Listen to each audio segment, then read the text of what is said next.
Sonic Frontiers drops in only 2 weeks, so I kind of wanted to talk about what was next for this franchise after this game drops, because I made a video just like this 5 years ago when Forces was just about to drop, so I want to make a video for Frontiers as well. Now with that being said, first we got to talk about the information that we know about Sonic Frontiers. So Sonic Frontiers is going to be the first Sonic open world or open zone game, and it's going to feature puzzles, platforming, and combat, and it's going to be mixed in with cyberspace stages. So in terms of the story, they're going for a serious tone with the story, and this comes with changing Sonic's voice direction for Sonic to make him sound a little bit deeper, bringing back elements from Sonic's roots like the Chaos Emeralds, focusing on the lore and adding onto it, and the hiring of Ian Flynn to pen the story caps this off. So it's not exactly like Sonic Forces, because with Sonic Forces, they tried to go for a serious story, but that ended up failing due to many reasons, but mainly because of the writers they had. Pontac and Graf weren't really fit for the whole serious story, and there was also a lot of translation errors, and it fell off a cliff for that game. So hopefully with Ian Flynn writing the story for this game, it will be a lot better. So when we're talking about what's next for the Sonic franchise after Sonic Frontiers,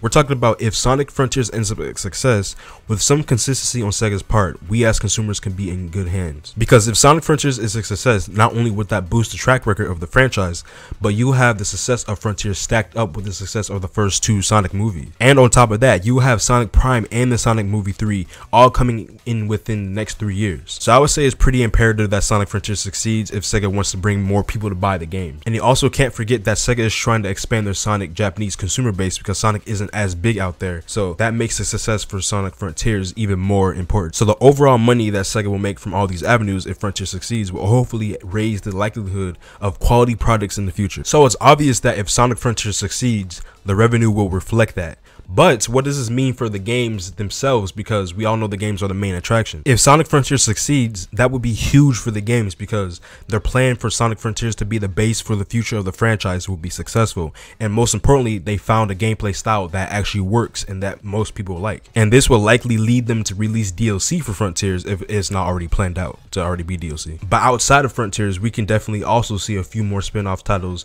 in the next few years to release with the Sonic movie and Sonic Prime. I also wanted to kind of add in that Exuka also has expressed his interest in making a Sonic Adventure 3, and as I personally don't think there should be a Sonic Adventure 3, I wouldn't be opposed to a game that uses ideas from the Sonic Adventure series but presents enough new ideas to keep it fresh. And even if Sonic Adventure 3 does come out, I'm not opposed. I'll buy it as long as the games are good in the future. That's good for the franchise. And also a completely new Sonic title with completely new ideas also isn't out of the picture at all.